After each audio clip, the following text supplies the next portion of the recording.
দর্শক, আপনারা ইতিমধ্যে দেখছেন আমার এই পুকুরটায়, এটা 8 বিঘের পুকুর, 5 বিঘে জলকর। তো আমার এই পুকুরে রুই মাছের সঙ্গে মিশ্রভাবে গুলশা মাছ ছাড়া ছিল।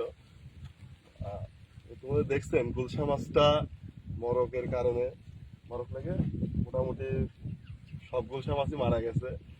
তো গুলশা মাছের মরকের কারণে আমরা পুকুরটাতে দীর্ঘ 10-12 দিন খাবারটা বন্ধ রাখছিলাম।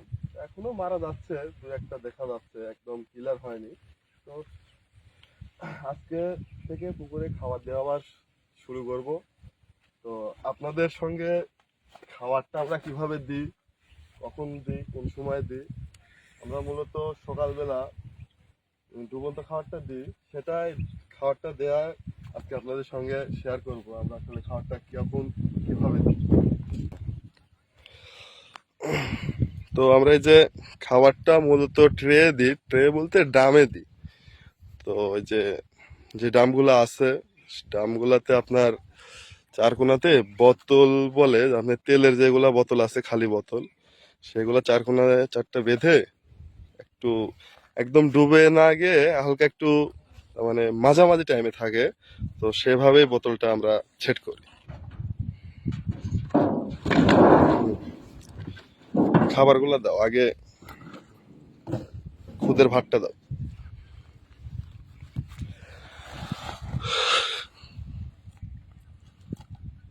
তো দর্শক, আমরা ডুবন্ত খাবার হিসেবে মূলত যেটা দিয়ে থাকি সেটা হচ্ছে খুদের ভাত, আবার হচ্ছে রাইস ব্রান, খোল, ভুট্টার পালিশ, এগুলা সবগুলা একসঙ্গে মিক্সড করে ড্রামে দিয়ে দিই।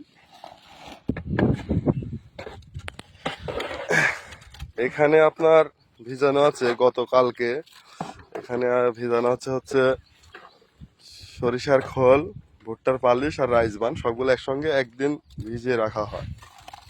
সেটা আমরা পরের দিন খুদের ভাতের সঙ্গে একসঙ্গে মিক্স করে দিয়ে দিই মাছের জন্য।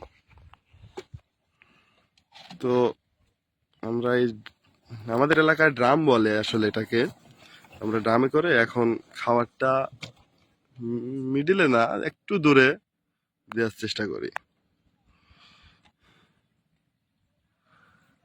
তো এই ছিল। যদি যদি ভিডিওটা আপনাদের ভালো লেগে থাকে তো ফলো দিয়ে পাশে থাকবেন আর ভিডিওটা শেয়ার করে দিবেন।